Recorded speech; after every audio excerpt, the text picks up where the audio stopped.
Pak B, berimba kareba, semoga Anda selalu sehat dan terus bersemangat. Anda menyimak berita Sulawesi Tengah bersama saya, Aling Talamoa. Sejumlah berita aktual dan menarik seputar Sulawesi Tengah telah kami siapkan untuk Anda. Berikut 3 berita utama hari ini. Tim SAR gabungan melakukan pencarian terhadap warga Desa Salusumpu, Kabupaten Donggala yang hilang sejak Senin pagi.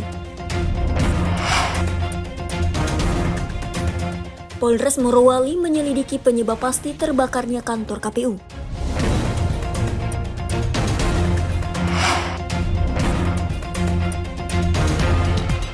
Bulog Sulteng memastikan stok beras aman selama Natal dan Tahun Baru.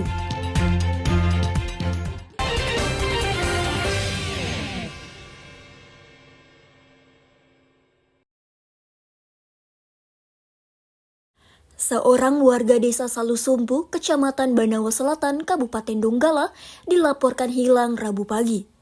Warga yang diketahui bernama Aco sebelumnya pergi mencari kepiting di muara sungai Desa Salusumpu Senin lalu.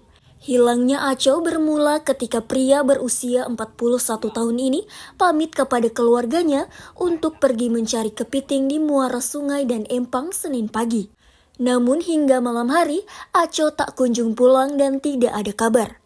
Pihak keluarga pun mulai cemas dan melaporkan kejadian itu ke kepolisian dan tim SAR keesokan harinya.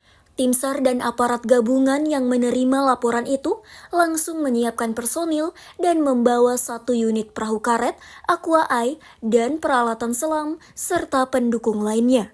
Setiba di lokasi, tim gabungan melakukan pencarian dengan menyisir area hutan bakau bersama warga setempat. Dengan pola pencarian akan menyisir daerah sekitar tambak, sungai, dan lokasi-lokasi terdekat. Sehingga hari ini kami akan maksimalkan seluruh operasi SAR untuk menemukan korban dalam keadaan selamat. Operasi SAR ini didukung oleh semua stakeholder yang tergabung dalam potensi SAR dalam melaksanakan operasi SAR di Donggala. Tim SAR gabungan hingga Rabu sore melakukan pencarian terhadap korban. Pencarian dilakukan dengan menyisir daerah sekitar tambak, sungai, dan lokasi terdekat. Tim gabungan berharap korban dapat ditemukan dalam kondisi selamat. Syamsuddin Tobone melaporkan dari Palu. Aparat kepolisian Resort Morowali sedang menyelidiki penyebab terbakarnya kantor KPU Morowali. Selain memeriksa sejumlah saksi, sejumlah barang bukti juga telah dikumpulkan. Penyelidikan ini juga melibatkan tim laboratorium forensik Makassar. Pasca terbakarnya kantor KPU Morowali, belasan personil Polres Morowali disiagakan. Untuk memudahkan penyelidikan, aparat kepolisian memasang garis polisi pada bangunan yang terbakar. Kemudian terkait masalah kejadian setelah dilaksanakan penyelidikan lanjut oleh Satreskrim Polres Morowali,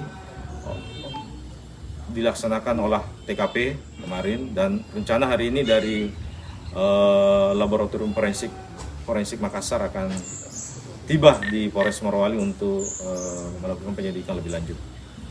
Kemudian secara umum situasi Kamtibmas di Kabupaten Morowali dalam keadaan aman, tertib, dan kondusif. Sementara itu, KPU Morowali memastikan musibah kebakaran tersebut tidak mengganggu proses penghitungan suara pemilihan kepala daerah. Seluruh logistik pilkada juga dipastikan aman dan terselamatkan. Terkait logistik, untuk logistik alhamdulillah dengan adanya insiden ini semua dalam posisi aman. Kemudian yang berikut terkait persiapan kami dalam rangka untuk pelaksanaan pleno di tingkat kabupaten tetap berjalan sesuai jadwal yang sudah kami tetapkan. Musibah kebakaran yang melanda kantor KPU Morowali terjadi Selasa siang. Saat itu, para komisioner KPU Morowali sedang melakukan rapat persiapan pemungutan suara ulang. Syamsuddin Tobone melaporkan dari Morowali.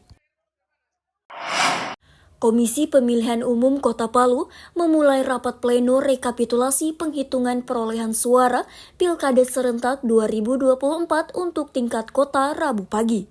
Rekapitulasi dilakukan terhadap suara pemilihan gubernur dan wakil gubernur Sulawesi Tengah, serta pemilihan wali kota dan wakil wali kota Palu. Rekapitulasi suara yang digelar di aula lantai 3 kantor KPU Kota Palu ini terbuka untuk umum. Rapat pleno menghadirkan sejumlah pihak, baik Bawaslu Kota Palu, masing-masing panitia pemilihan kecamatan, hingga saksi dari masing-masing pasangan calon gubernur Sulawesi Tengah maupun wali kota Palu. Mulai dari hasil penghitungan suara wali kota dan wakil wali kota Palu, serta hasil penghitungan gubernur dan wakil gubernur Sulawesi Tengah, serta kejadian khusus tingkat kecamatan, dipaparkan satu persatu di hadapan peserta pleno.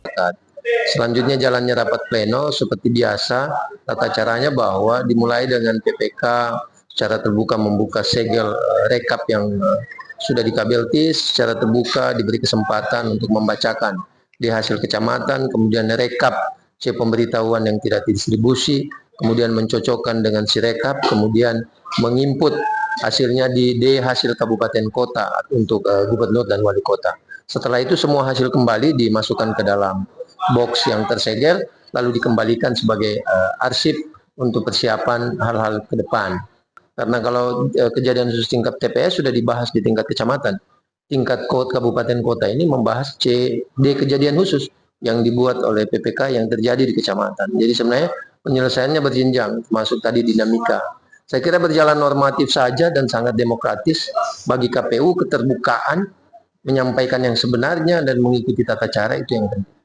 Sesuai dengan peraturan KPU nomor 18 tahun 2024, rekapitulasi di tingkat kota maksimal selesai pada Jumat 6 Desember. Pengumuman hasil akhir di tingkat kota akan berlangsung pada Kamis 12 Desember. Untuk hasil rekapitulasi perolehan suara gubernur dan wakil gubernur akan diserahkan dan dilanjutkan di tingkat provinsi di KPU Provinsi Sulawesi Tengah. Sementara itu, rencananya KPU Kota Palu akan mengumumkan hasil rekapitulasi tingkat kota untuk wali kota dan wakil wali kota Palu pada tanggal 7, 8, dan 9 Desember 2024 mendatang. Syahrul Cahya melaporkan dari Palu.